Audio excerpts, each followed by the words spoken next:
Are you coming to the tree where they strung up a man? They say murder three. Strange things did happen here. How stranger would it be if we met at midnight in the hanging tree? Welcome to Strange Things, broadcasting from the Arkanasa Radio Studios in Laredo, Texas.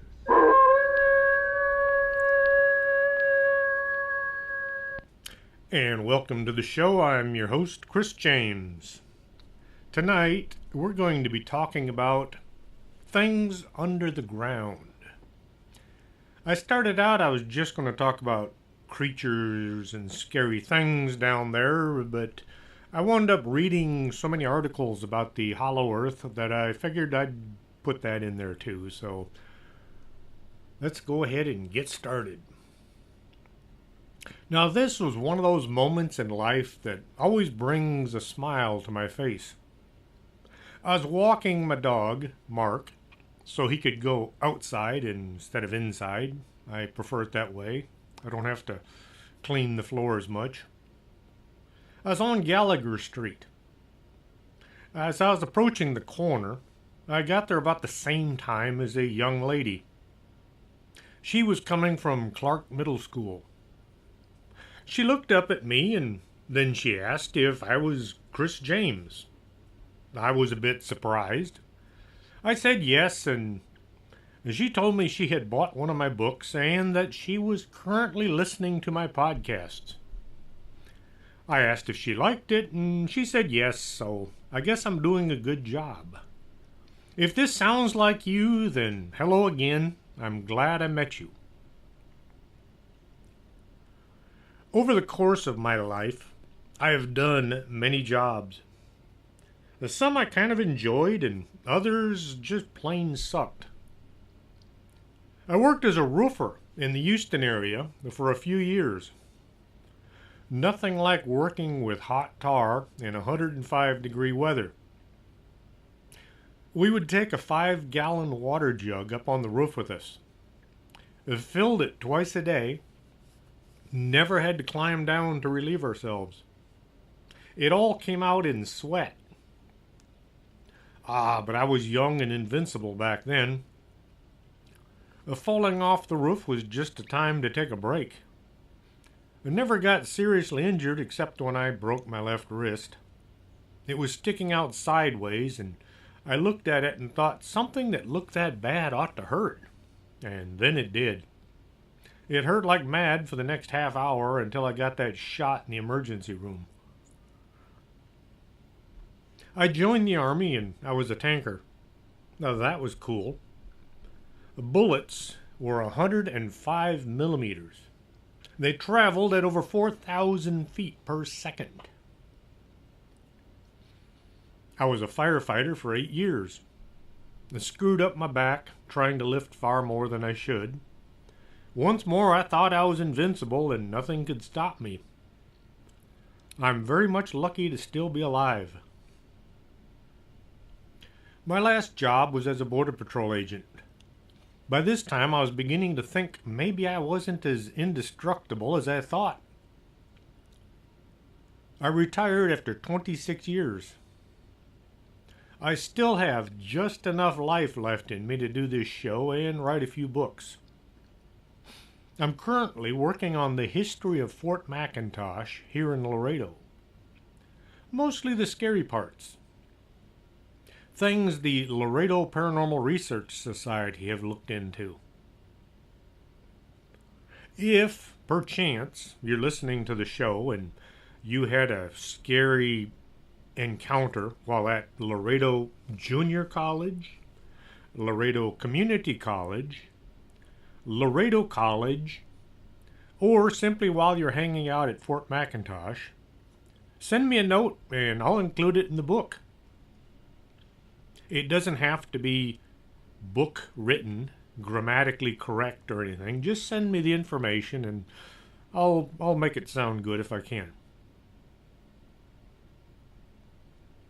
One job I never ever considered was as a miner. Maybe it was that movie I saw way back when I was young called Ace in the Hole, filmed in 1951. Kirk Douglas played a reporter who hated his new assignment out in the sticks. When a cave explorer became trapped, he used it as a means of mostly headlining himself so he could get back to the big city. The movie was loosely based on the Floyd Collins story, which had happened in Kentucky back in 1925. And I've been to the cave where it happened. Floyd's body was buried near the cave entrance, but then they dug it up and they placed it inside a glass coffin so folks could see him. Some weirdo stole the body, but it was finally recovered and put back on display. Floyd Collins' body was on display up until the late 1980s when it was finally buried once more in the state park where the cave is. That's the Mammoth Caverns. I was there back in 1970, but I don't recall seeing Floyd's body.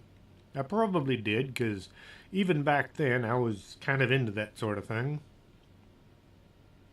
I never in my life ever considered working in a mine. Anytime I went on a tour of a mine or a cave, I would get a bit uneasy. Miners have some strange tales to tell. A Tommyknocker is a creature from Welsh, Cornish, and Devon folklore. It is the equivalent of the Irish leprechaun and the English and Scottish brownie. The Cornish described the creature as a little person standing about 2 feet tall. He had a big head, long arms, and super wrinkled face, which was covered with white whiskers. He was sometimes dressed in standard miner's garb, and sometimes he was dressed in what looked like ancient mining gear. The Tommyknockers were the source of any mischief. Should a miner lose his tools or his food, it was blamed on the Tommyknockers. Anything and everything bad that happened, it was usually their fault. Should the miners hear the sound of somebody knocking on the wall, this was considered to be a warning. The cave was about to collapse or some other catastrophe, and it was time to get out. There you are, deep underground, with only an oil lamp attached to your helmet to see by, when you hear somebody tapping on the other side of a solid rock wall. Now you had a choice to make. Keep working and see what happens, or get out of there as quickly as your oil lamp would allow you to maneuver to the lift bucket. A lot of miners did listen and get out. They would come stumbling up out of the pit, saying they'd heard from the Tommyknockers. A sudden rumbling sound would come from the opening where they had just exited, followed by billowing dust and dirt. The mine had just collapsed. This happened often enough that most miners began to listen up, and if anything were to spook them, they would beat feet out just to be on the safe side. As a reward to the spirits, the miners were in the habit of leaving the last bit of their lunch for the Tommyknockers. You never ate the last bit, as that was for the knockers, so next time they'll let you know what's coming.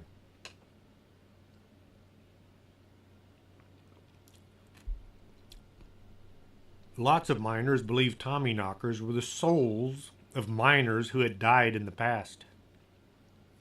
The ghosts would show up and keep an eye on the still living miners and let them know if there was danger.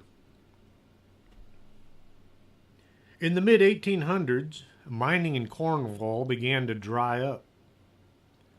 This caused a mass migration to the New World, or America. Along with their traditions, the miners brought with them their superstitions as well. The Cornish miners were called Cousin Jacks. And some say that the Cornish miners became known by this nickname because they were always asking for a job for their cousin Jack back at home. Others think it was because the miners used to call each other cousin, and Jack was the most popular Christian name in Cornwall. In the U.S., a mine was called a pit, until the influence of the Cornish caused them to begin calling them shafts. Any horizontal tunnel was called a level. When two levels intersected, they were called rises. I used to watch that TV show Ghost Mine all the time. I know it was a lot of Hollywood, but still there was some good content once you got past all the glitz. In several of the shows, the miners would refer to the Tommyknockers. One of the older miners left when he decided the mine just wasn't safe. In 1956, when a large mine had run dry and the owners had it sealed shut, the men working in the area raised a fuss, saying the mine had to be reopened so the Tommyknockers could get out.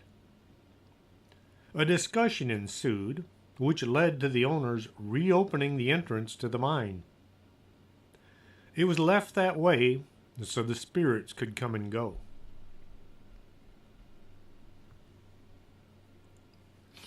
Way back, when I was in school learning how to behave but not how to think, I was told the center of the planet was a huge lake of magma that constantly boiled and churned about, and it was nothing but a puddle of molten rock. It was so hot that no metal could possibly pass through to the other side of the planet. This was just what I needed to hear. Under my feet was a giant lake filled with boiling hot liquid rock. I was also told politicians never lied, and our government had our best interests at heart. Scientists have changed their mind on what the center of our planet might look like. They are now saying the planet is filled with water.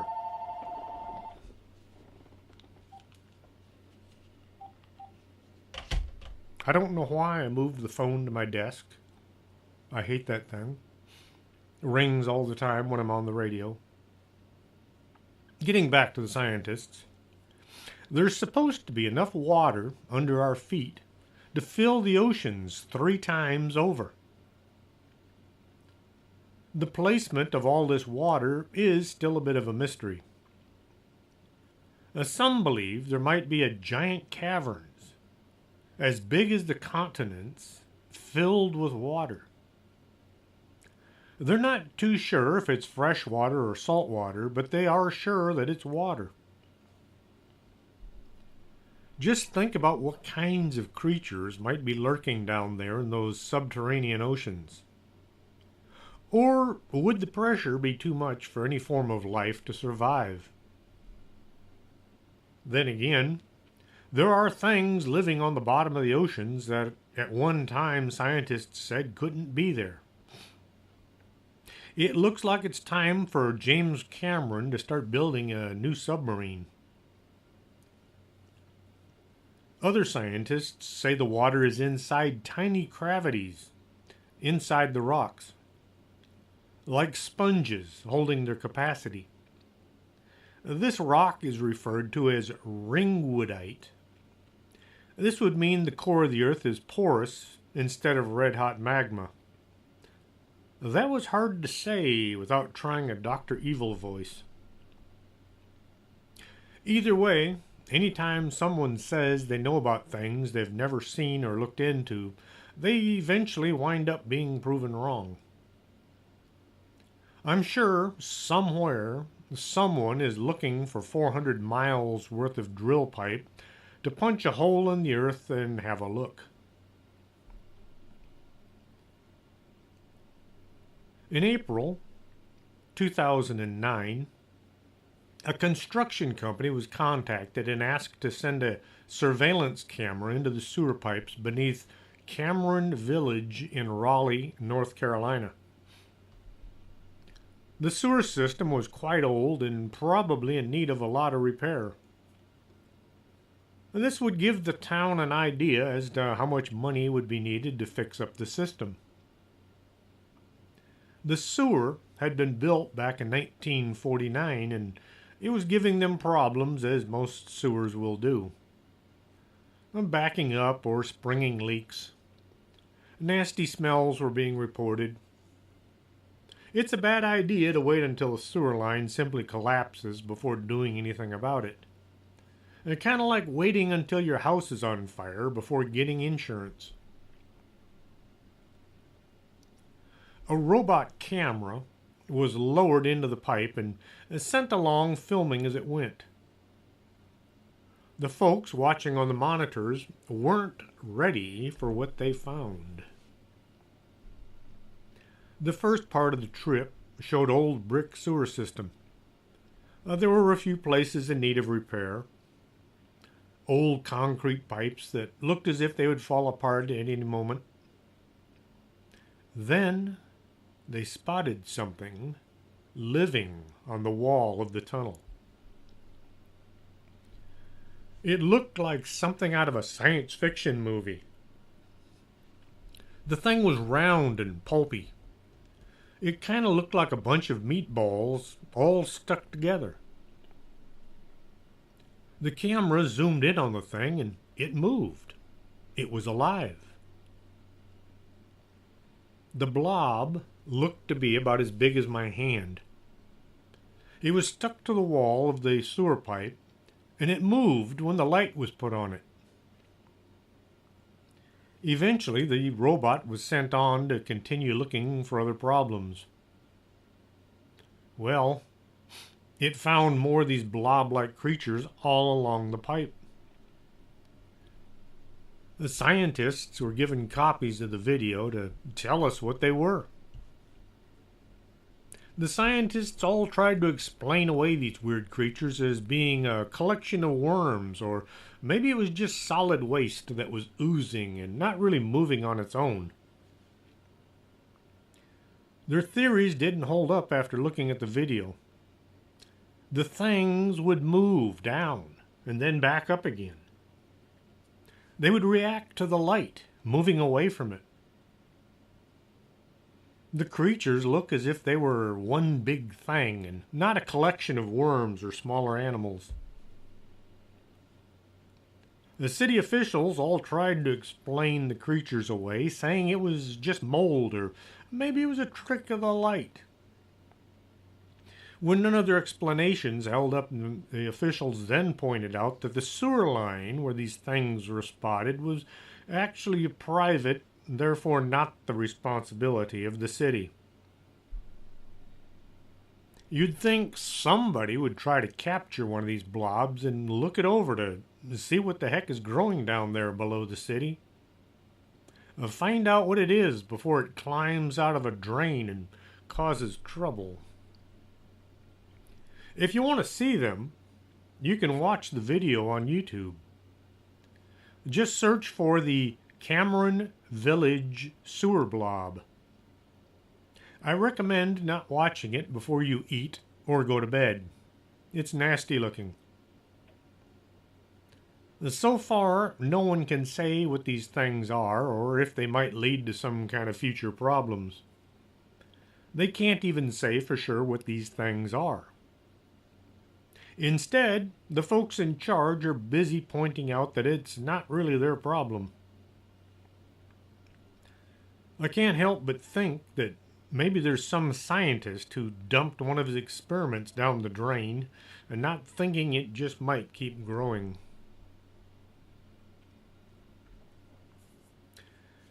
I don't know why, but I like B-movies. Now, some of my favorite movies are also some of the weirdest. I've watched MST3K so many times I've started acting like one of the hosts. My all-time favorite is Tremors. Giant worms that crawl around under the ground and eat people. Michael Gross, who played Burt Gummer, is the only actor to be in every single episode. He not only starred in all of the movies, he was in the series as well. And yes, I watched it too. In Mongolia, they have a creature that sounds a lot like the graboids from Tremors. It's called the Mongolian deathworm. These underground dwellers are said to be from 4 to 12 feet long. These worms live in the Gobi Desert and are supposed to have killed quite a few people. The folks living in the area all say these worms look like centipedes or millipedes. They have segmented bodies and lots of legs, and they're either red, orange, or brown. They burrow underground and come out to hunt at night, usually in the summer months. During winter, these worms crawl deep underground to hibernate. Both Josh Gates and Adam Davies have been out to the desert looking for these killers. I have yet to meet Josh Gates, but I did get to talk to Adam Davies in Jefferson, Texas. One story goes, the worms are attracted to the yellow colors, kind of like a bull. Others say it's the vibration caused by your footsteps. The worms kill by either squirting an acid at its intended victim or by grabbing hold using its mandible. A few folks have said that simply touching the worm will cause intense pain, which is followed by death. Few people live in the area where the worms are supposed to live. It's not exactly a hospitable area with nothing but sand and a few very small plants. The Mongolian deathworm might have been the inspiration for the graboids from Tremors. There's something to think about next time you feel a vibration under your feet.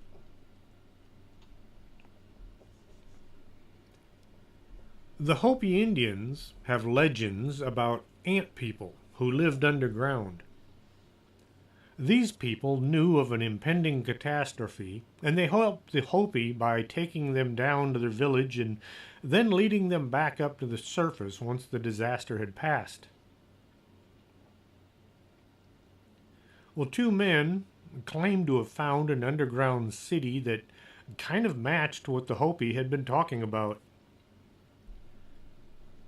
The two men were working an old mine when one of them broke through the floor and fell into an unknown tunnel. The mine they were working wasn't supposed to have any more levels, but here was what looked like a man-made tunnel. Thinking it might lead to some form of precious minerals or maybe a pile of gold or silver, the two men set about exploring this find. This tunnel led into a natural passageway that took them 20 miles north. There, they guessed they were under the Panamint Mountains. Under these mountains was a huge city, built into the walls of a cavern. The structures all looked ancient and abandoned. This had turned from a treasure hunt to an historical discovery. It might not be worth much as far as a pile of gold, but still somebody might be interested enough to make the discovery pay off. The two men began searching the city to see what might be found.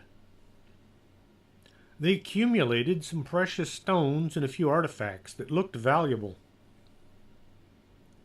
In one chamber, they stumbled upon some mummified bodies. This would rule out any connection to Indians since mummification was not used in North America. The city was constructed with what appeared to be modern technology, even though it was hundreds, if not thousands, of years old. After searching for any valuables that were small enough to carry, the two men followed a set of tunnels that led upwards. Eventually, they came out on the side of the Panamint Mountains.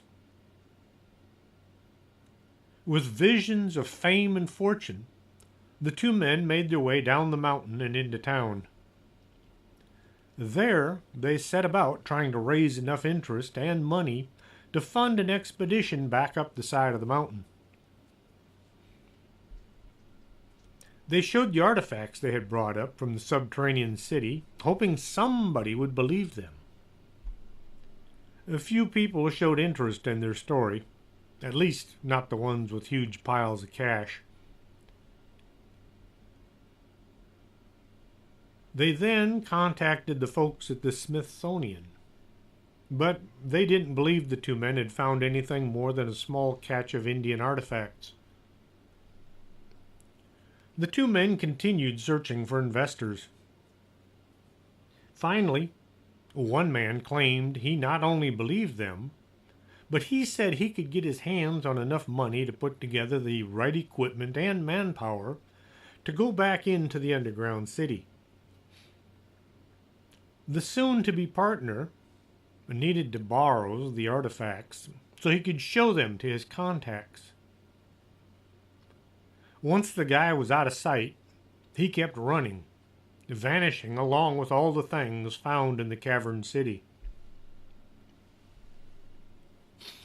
In a bid to continue with their venture, the two tried to take a handful of reporters up the side of the mountain to show them the cave entrance. They wandered about in vain, looking, but never finding the opening they had come out of. Well, the press was not impressed. When all else failed, the two headed back out to the desert, where they had started. They wanted to go back down into the mine, to the level where they had found the tunnel. I'm not sure if the mine had caved in or they couldn't find it, but the two men weren't able to re-enter the cavern city by the original route. They managed to raise just enough money to buy some gear, and they made one last attempt at finding the opening on the Panamint Mountains. They hiked up the side of the mountain, and they've never been seen since. Could this be just some story of riches found and then lost? It reminds me of the Superstition Mountains and the Lost Dutchman's Mine. We're going to take a brief pause right here and let y'all drink some coffee, and I'm going to drink some coffee and give my throat a chance to catch back up with me. Don't go away, we'll be right back after this. You're listening to Arkanasa Radio.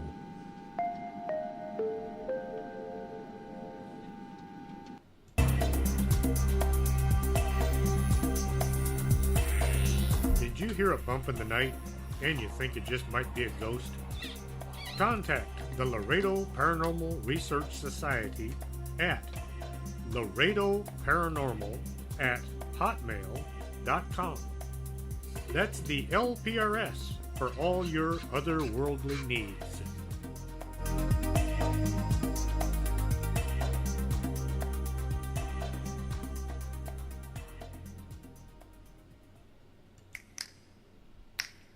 Coffee makes the world go round.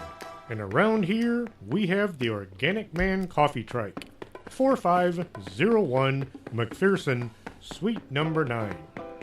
If you're not looking for coffee, try their tea. It's the best in town. And remember, life is too short to drink bad coffee.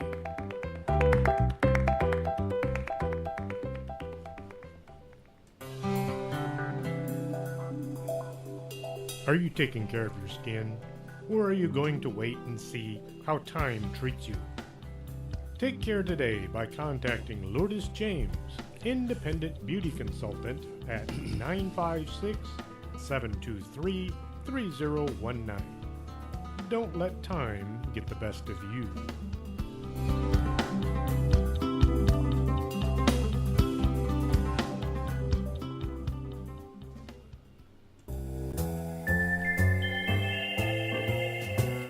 If you need to squint and hold things out at arm's length to see them, maybe you should get your eyes checked.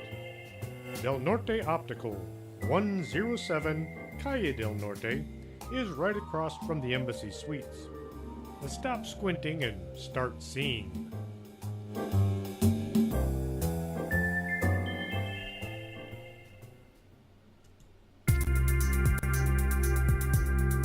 This is Arkanasa Radio you've been listening to.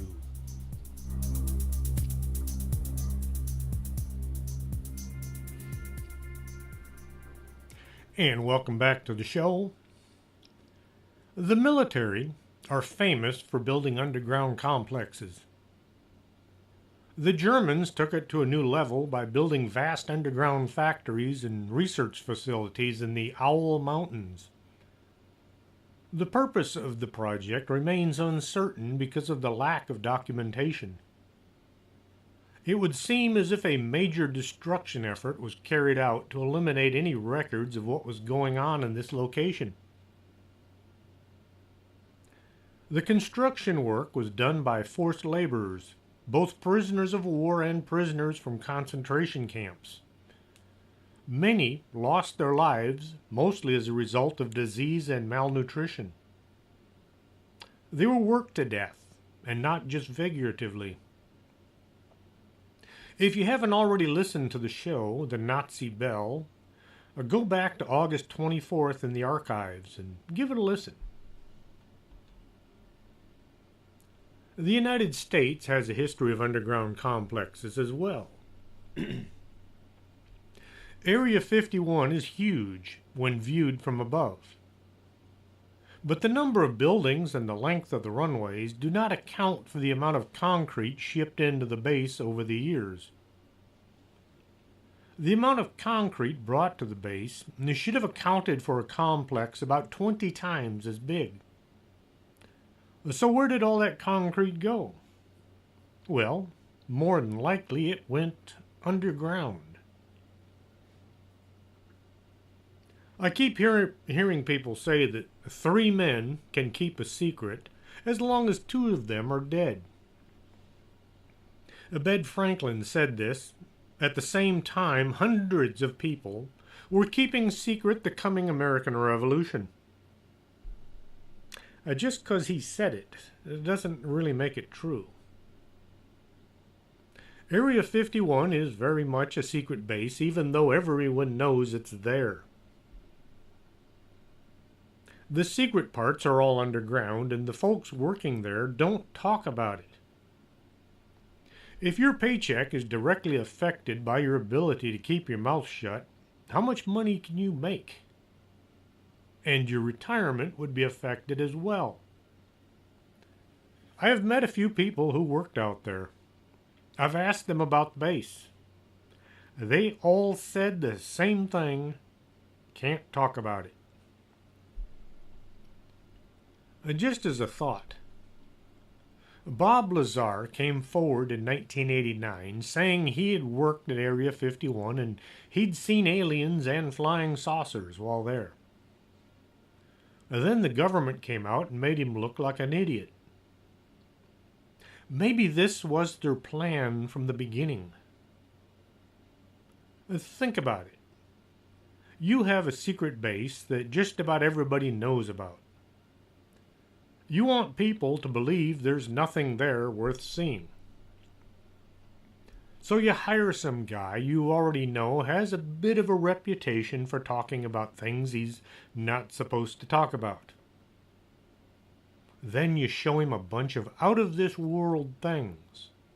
Things no normal person could keep to themselves.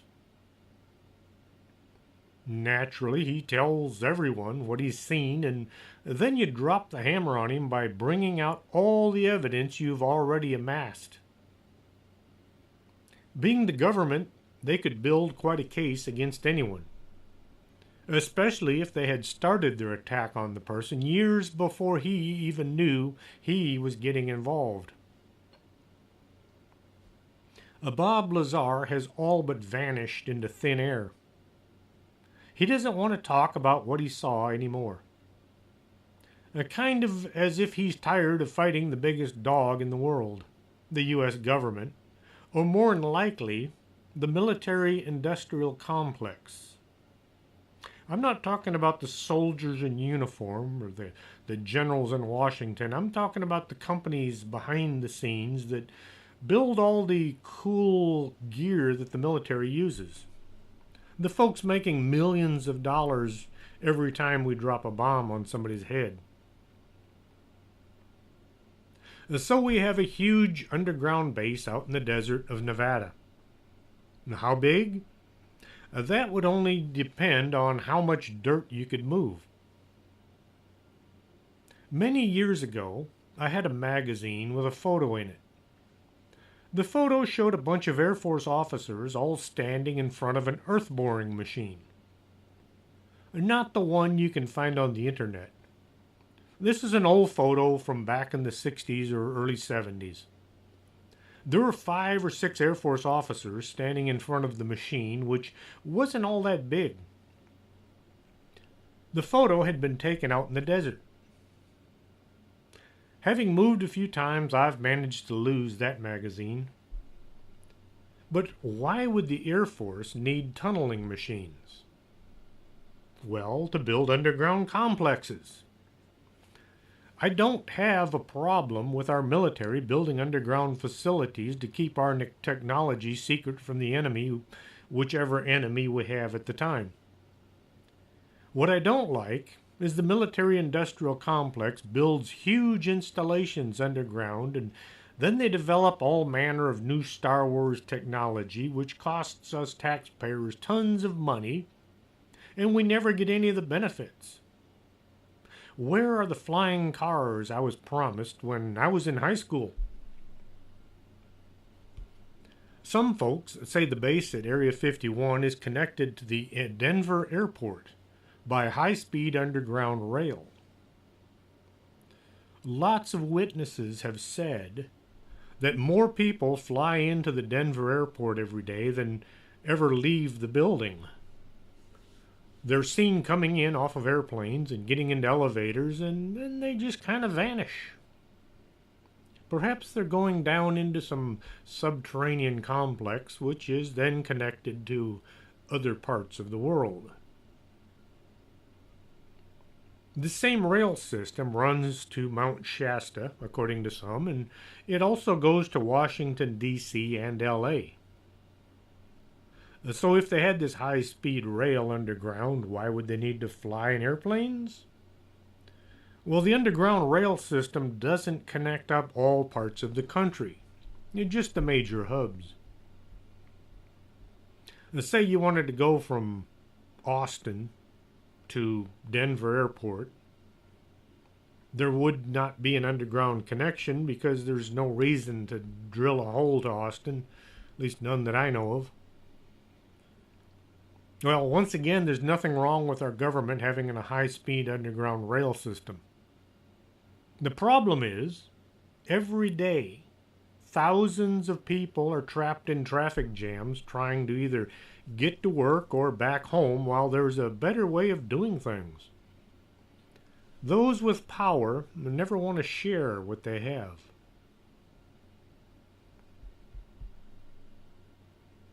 People living in the desert do report hearing a humming and a vibration coming from under the ground.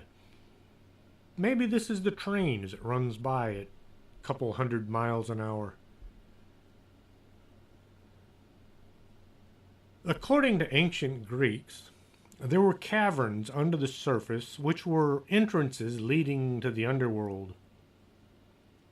The underworld was inhabited by the dead. Hades was the god who ran the underworld. He decided who had to stay and who could slip out once in a while. Well, Hades was feeling kind of lonesome and he wanted a wife. I don't know why he didn't just try dating someone, but he went out and he just grabbed one. He grabbed a woman named Persephone, who was the goddess of the harvest. Maybe he was ugly or smelled bad.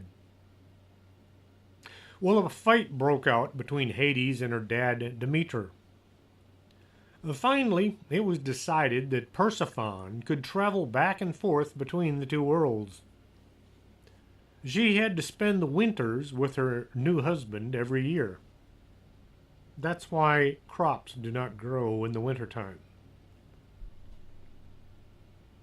Later on, folks began to theorize that the underworld was actually inhabited by living beings. Edmund Halley, as in Halley's Comet, said in 1692, the Earth was hollow and that the interior was comprised of two inner worlds. The crust was supposed to be 500 miles thick. Remember where all that water was discovered? Under this first layer was a second layer, or world. This layer was hollow as well, and inside it was a third layer, or world. Halley said this would explain some of the anomalies found while using a compass. Both of these inner worlds had their own atmosphere and rotated very much like the inner core. There was supposed to be a huge glowing ball in the center of each of these worlds that gave them light. If you try to picture this in your mind, it is a bit weird. How in the world would they ever have nighttime?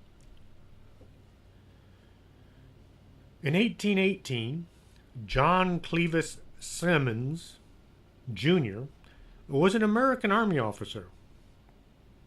He suggested that the Earth consisted of a hollow shell 810 miles thick. There were two openings that were about 1,400 miles across, and these were located at each of the poles. He believed there were 4 inner shells, each one opening to the poles as well. Sims became the most famous of the early hollow Earth proponents, and Hamilton, Ohio, even has a monument to him because of his ideas. He proposed making an expedition to the North Pole whole in order to visit and explore the inner worlds. The trip never got off the ground due to a lack of financing. Sims was deep in debt by the time he died. In 1869, Cyrus Teed, a doctor from upstate New York, proposed the Earth was indeed hollow, but we were all living inside of it as opposed to living on the surface.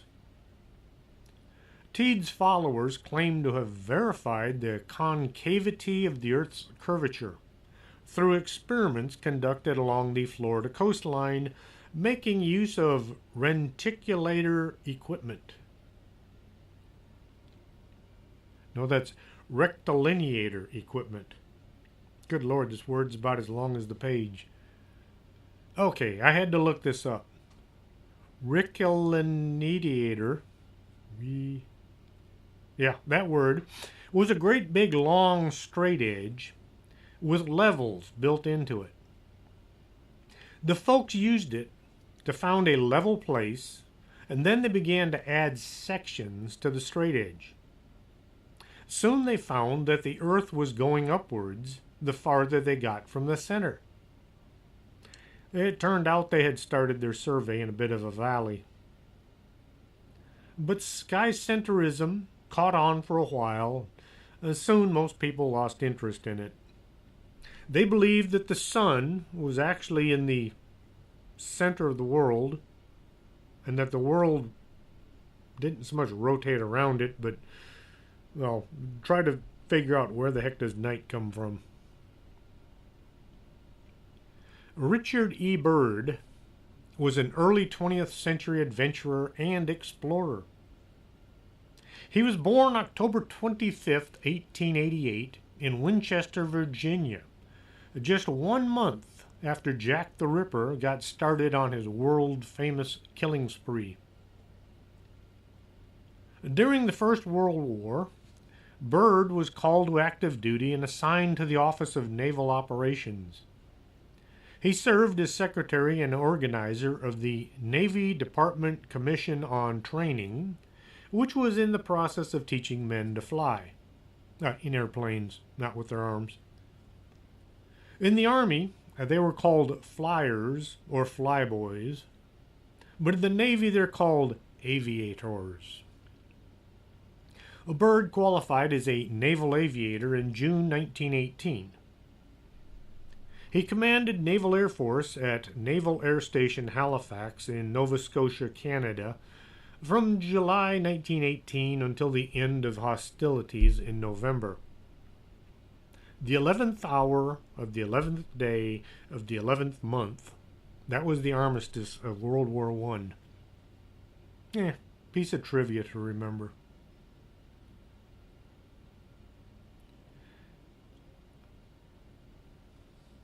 In 1926, Byrd completed the first ever flight over the North Pole. Today, some recent folks are contesting his claim, saying that he was probably off course. Byrd was an expert navigator. He said he made it, so who do you want to believe? The man that did it, or the people sitting behind a desk at home saying he didn't? In 1929, Byrd became the first pilot to fly to the South Pole and back. For his heroism, Byrd was promoted to Rear Admiral December 21st, 1929. Navy ranks have always confused me. In the Navy, a petty officer is like a sergeant in the Army or the Marine Corps. A captain in the Navy is the equivalent of a colonel in the Army. Rear Admiral is a brigadier general in the Army. Byrd served on active duty during World War II from 1941 to 1945. He was the confidential advisor to the Commander-in-Chief, President Roosevelt, as well as advisor to the United States Fleet and Chief of Naval Operations Admiral Ernest J. King. At the end of the war, Operation High Jump was initiated. The Navy sailed to the Antarctic in order to search for coal and other valuable resources. And since when did the Navy go exploring for coal deposits? Operation High Jump was actually an invasion of Antarctica in order to search for Nazi bases hidden away in the ice and snow. The Nazis were supposed to have built huge underground and under ice installations, which were still fighting World War II. See, the Germans surrendered at the end of World War II, but the Nazis never did. They all ran for cover or committed suicide. When Admiral Donitz, President and Supreme Commander of the Armed Forces of Germany, surrendered to the Allied forces, 40 U-boats were unaccounted for.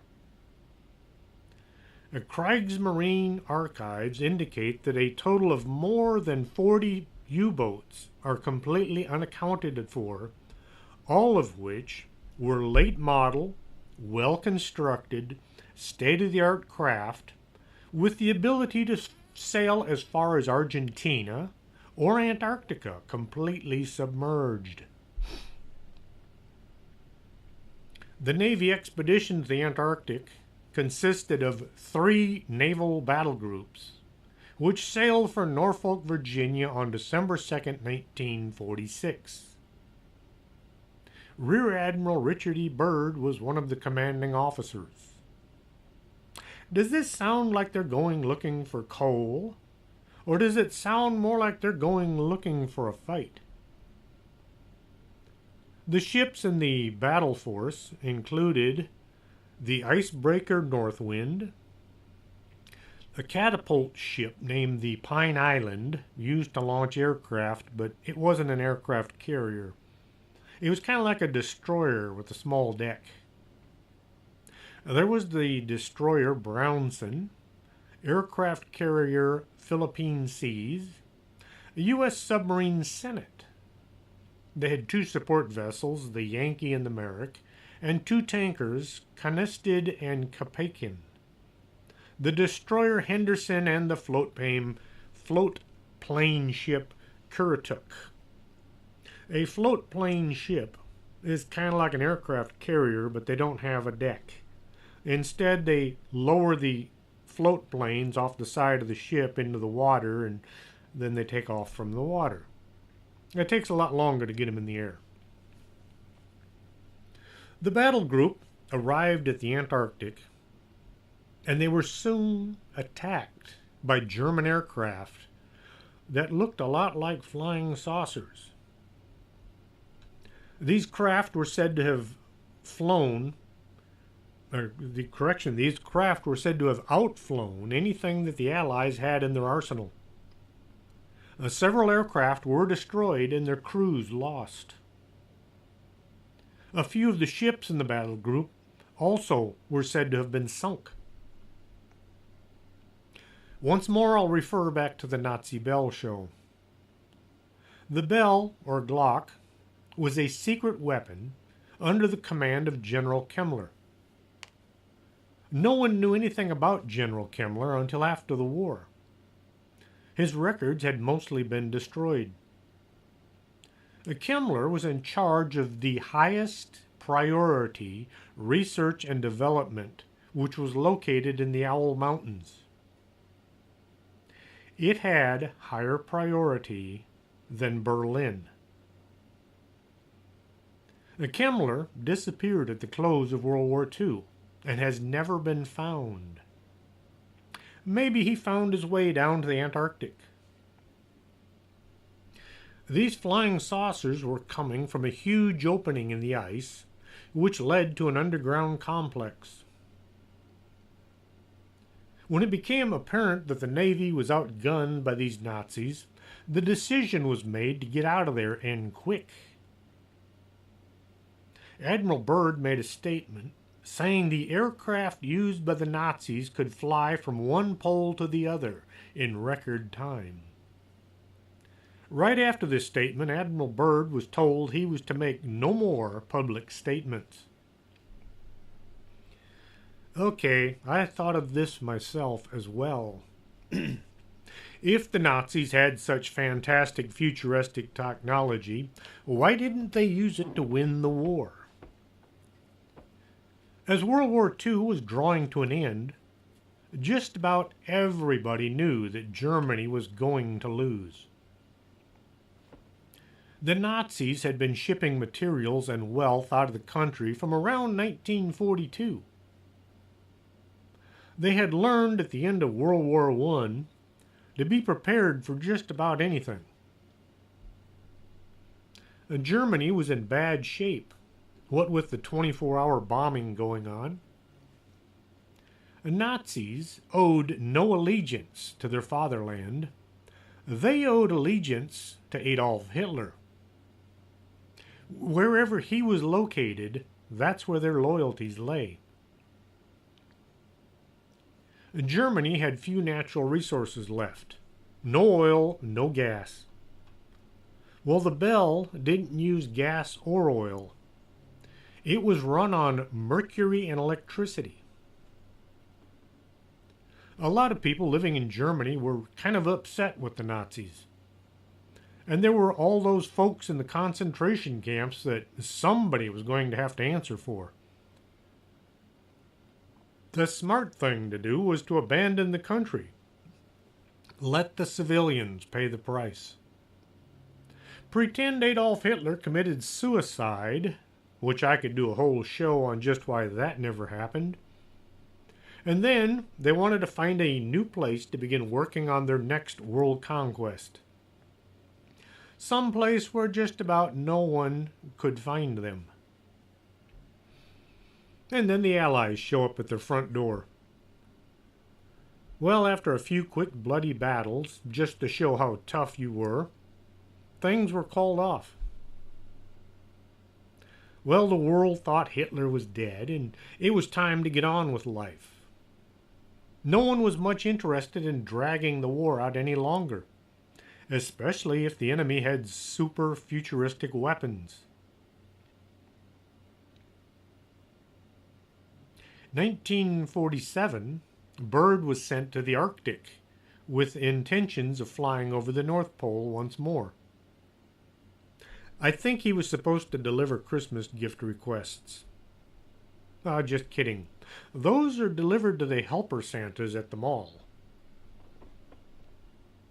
As Admiral Byrd was flying north, he passed over a huge opening in the ice. It was a deep depression going down into the planet, and the bottom was filled with green vegetation. Byrd circled the opening a few times, slowly getting lower with each pass, until he was looking down at animals and trees. All around the opening was nothing but ice. How could this be? Byrd landed his plane on a flat piece of ground that was devoid of vegetation. When he clomb out of his plane, there was a group of people standing back a ways looking at him. They looked like any person on Earth, but here they were living beneath the surface of the planet. Byrd approached these people, and as an admiral in the United States Navy, he introduced himself. I don't know if these folks spoke English or some form of broken English, or maybe there was an interpreter, but somehow Byrd was able to converse with the representative of the city of Agartha. The representative from these people living below the surface reprimanded Byrd for humanity's recent invention of the atomic bomb. He went on to warn that Dark Age was coming if humans didn't shape up. All humans would die from a nuclear war that no one would be able to win. Russia hadn't detonated their first nuclear weapon yet. Not until 1949, which was 2 years down the road. Byrd was sent on his way with instructions to bring this message back to the people on the surface. Well, Byrd was a decorated military man, as well as a public figure. He was a recipient of the Medal of Honor. It seems most unlikely that he would lie about something he'd experienced on an expedition, especially something of such magnitude. He would want to keep it a secret from the public, telling only his superiors, like the president. There are few explorers who would be considered more reliable than Richard Byrd, so Byrd did keep such a diary. It must have happened. October 4th, 2002. A guest appeared on Coast to Coast AM with Art Bell. The guest talked about the Hollow Earth and his coming expedition to find the opening. Dallas Thompson was a former personal trainer who had grown up in Hawaii and then moved to Bakersfield, California.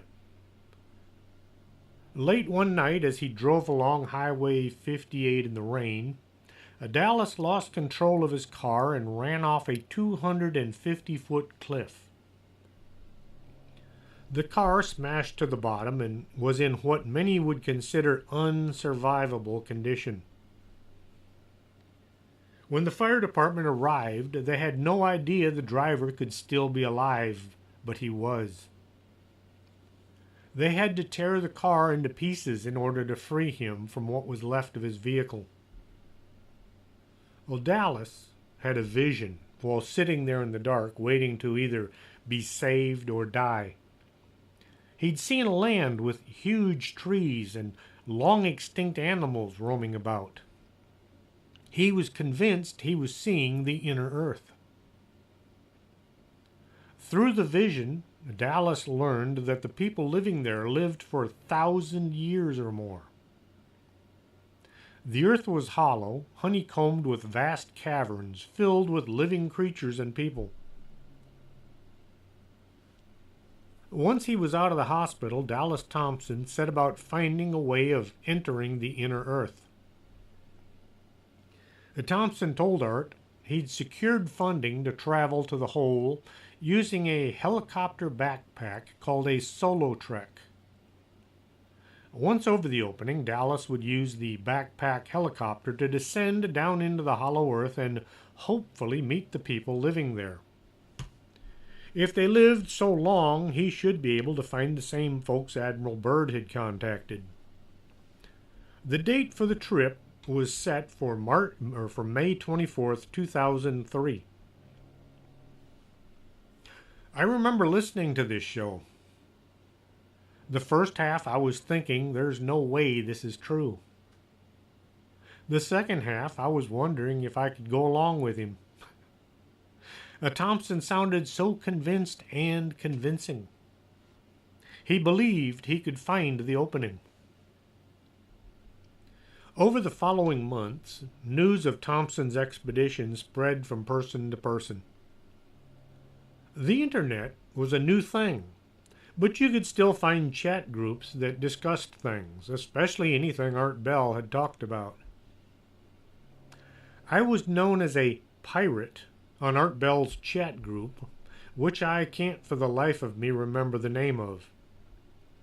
Everything had something to do with ships. There was the poop deck and the main mast, and you would type in your question or answer and then wait about 5 minutes for it to appear on the page. It was slower than anything you can find today. Try to imagine you had to transmit over a phone line.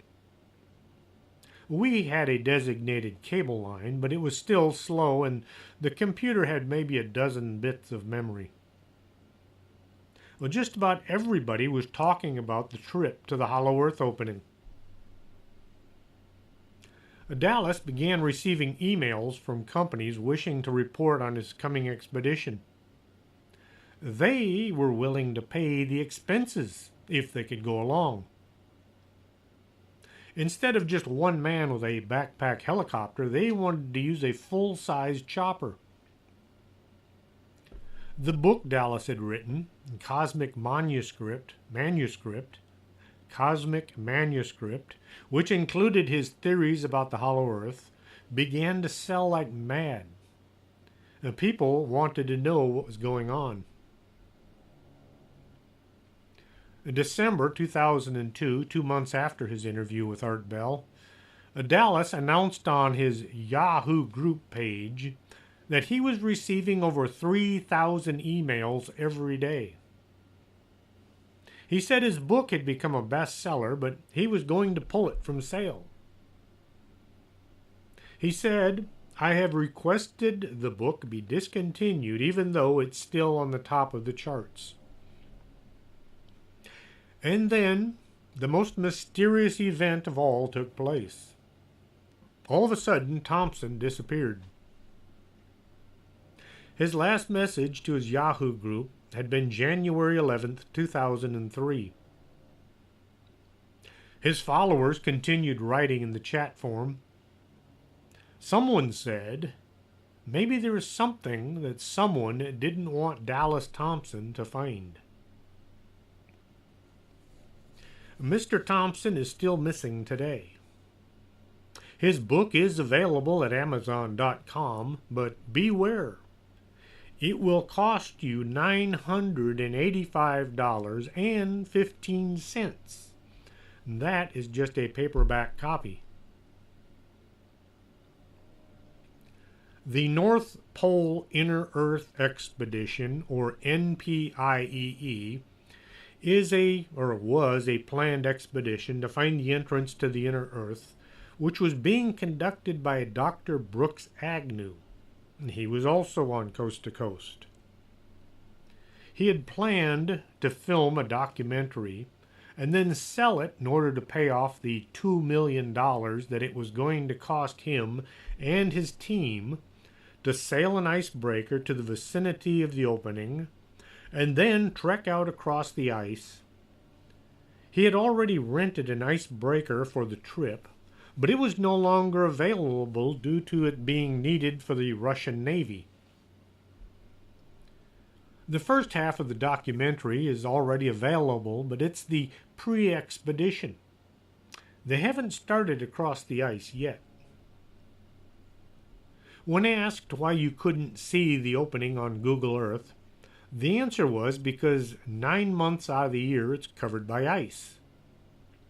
I don't know if this was Dr. Agnew or Thompson who had said this, but I do recall hearing it on Coast.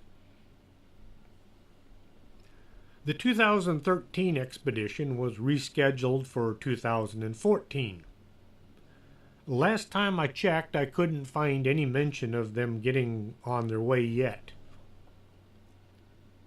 So is the Earth hollow? Maybe. It could be hollow in the form of thousands of miles of tunnels and caverns running throughout the planet. As for things living down there, it could be there are creatures living under our feet that we know nothing about. If scientists have found out the truth, we'll probably never know. You know how the government just loves to keep secrets. I hope you enjoyed the show. If you did, tell your friends to check it out. The archives can be found at strangethings.podomatic.com. I have had to remove the first 6 shows in order to free up some storage space for future shows. I'll try to put them out on YouTube soon. If you'd like to write in, I can be reached at strangethings@arkanasa.com. Till next week, this is Chris James. Are you coming to the tree where they strung up a man? They say murder 3. Strange things that happen here. How stranger would it be if we met at midnight in the hanging tree?